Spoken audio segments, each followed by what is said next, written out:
Okay, hi everyone. Welcome to CC Learning English. And I would like to say thank you to all of you that support to my channel by subscribe and hit on the bell to turn on navigation. So, how do you learn about bound morpheme? And what is the bound morpheme? And do you think that a bound morpheme is that a hard subject do you want to learn? If you think like that, watch this video. I will tell you or show you about the flow connection of a bound morpheme. Alright, so if you want to know and stick around this video. But one more thing before we go in there, I have suggest you to subscribe and turn on notification to get more video lesson that I post at Thursday and Saturdays around 6:45 a.m. in the morning, the time in Cambodian, right?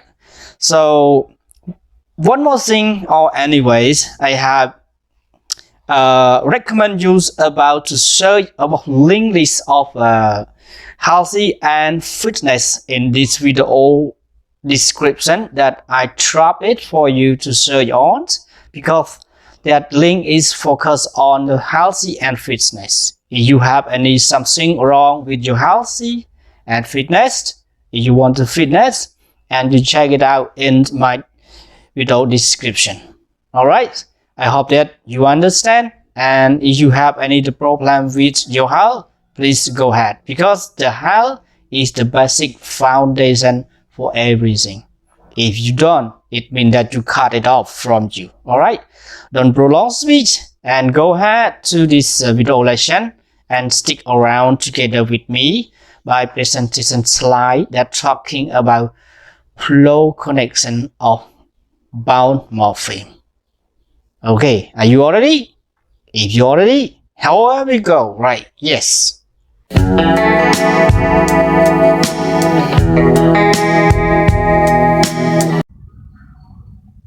Okay, so alright, welcome to CC Learning English again.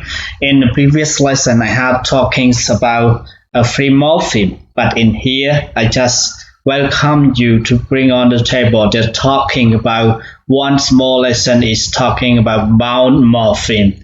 That the bound morpheme, that is a branches of morpheme, because the morpheme is the branches of morphology. So that's one, and welcome to enjoy this one. Okay, so then step one is welcome to CC Learning again, and the topic is just talking about bound morpheme. Okay, so we're going to the next. Okay, so I have the content layout. Content layout means that reflection to this video lesson that I want to talk to you. So the first step, number one, or point number one is definition the bound morpheme with examples, and number two, the branches of the bound morpheme. Number three is derivational morpheme, and number four is inflectional morpheme. So that is all the content that I have to say, that something that's so in this video, or reflection or inflection this video also. Alright, I hope you understand about the content layout. And now we're going to the advantage or learning outcomes. After you learn, what you get. So what you get is, to be clear, the definition of the bound morpheme, understanding the number of branches and the bound morpheme, understanding the derivational morpheme and inflectional morpheme. So that is all kind of outcome of learning. If you stick around until the end and concentrate what I said and what I thought, or if you follow me, you will get all of this. Alright, I hope you enjoy and watch until the end, and you get all of these advantages. Alright, so number four is talking about what's a bound morpheme. So the bound morpheme has no linguistic the meaning, yet unless they are connected to the root words or base word. So some people they know base word, some people they know root words, but they actually think root word and base word are the same. But Sometimes because of the people, they do not understand exactly about root word and about basic word, so they confusing how to say about root word and basic word, but they actually think it's the same the meaning. Okay, in some cases other bound morpheme. All right, the bound morpheme, there are two types of bound morpheme. So what are these? If you want to know, stick around to get more. Okay, so this is an example I give you about bound morpheme. So I add or, s, e, or, nuns, im. That is all bound morpheme. That is a ball. Or what is a pheme? Morpheme and pheme. Right? So you understand exactly what is a pheme. So bound morpheme, that is the sums smallest in the word, cannot stand alone and not a meaning. So or is not understand about the word means, but when we plus with x, so we can be it would be actor.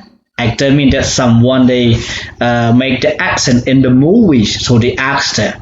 And s, no meaning and no standalones, so it's called bound morpheme. When we join with student, so the student, it means that a free morpheme, the free morpheme, that the smallest that we can stand and has the meaning. So when the bound and free morpheme together, it became to students, it referred it to functional grammar is a plural. So e or work plus e or, so worker.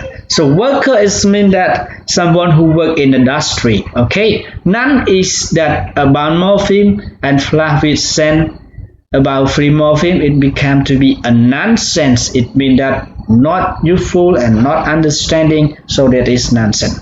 So import, it means that bring something in, and port, it means carry. So when the that is a bound and plus a port, that is a free morpheme, so it became to import. It means become to import, it means that brings something out. Oh, sorry, bring something in, right? So I hope you understand about example of the bound morpheme in here. So we're going to structure or mean that the branches of bound morpheme. So this one is a bound morpheme. So bound morpheme divide into parts or divide into branches. One branch is talking about derivational morpheme, and number two is talking about inflectional morpheme. So what are they? We're going to stick around together.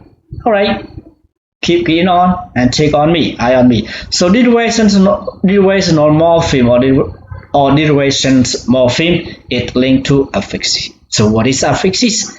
Affixes, it means that some part that adds to be in a base word or root word to make a different meaning, right? So affixes divide into three: 1 and 2 and 3. So the first is talking about prefix, and second is talking about infect, and third is talking about suffix. So go ahead together to watch through this video. Right, here we go. So affixes, it means that before. For example, im it means import, ant use, antis antidote, and export. So that is all we can see about im, ant, antis, x. It means that something that we add in front of the word or the root words or the basic word, it called that prefix. But the name in morphology is called a bound morpheme. Alright, I hope you understand about prefix, and we're going to next one is talking about infect. Infect, it means that's a smallest that we have to put in the middle of the word, look like unthinkable, right? And unbelievable, invaluable. Okay, that is all we add inside. So because we have in the inside, right? Okay, I hope you understand about infects.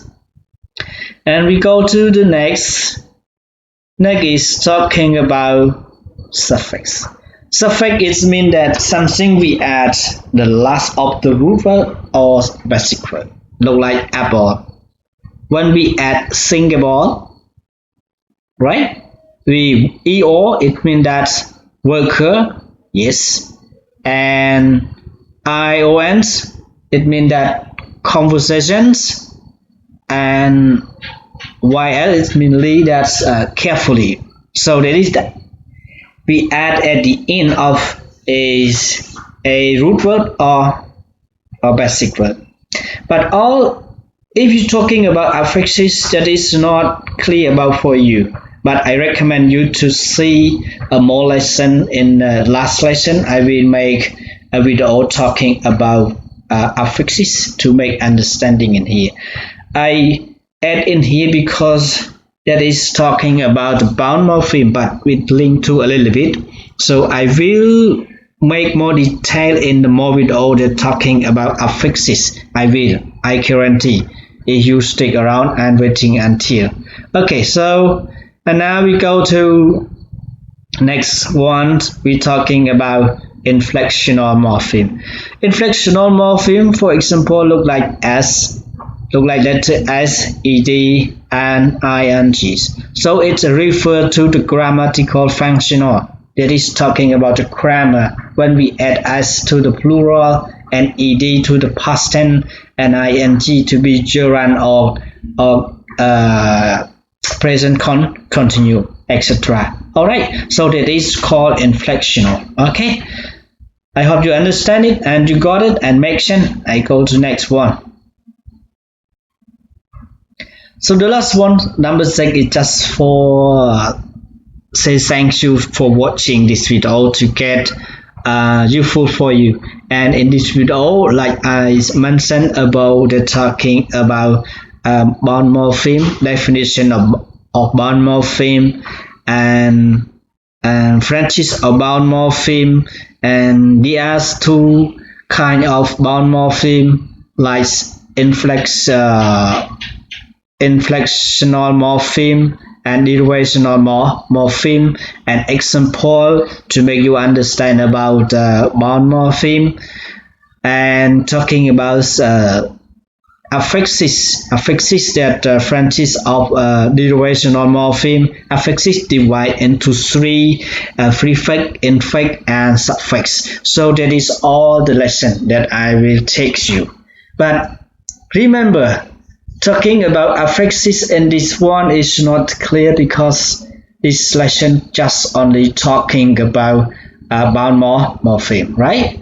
So if you want to make clear about affixes, I will make more lesson that make for you, and to make it clearly an example, make you understand exactly about affixes, very easy to understand and remember forever. So I'm Chandra from CC Learning. That is finish our lesson, and thank you.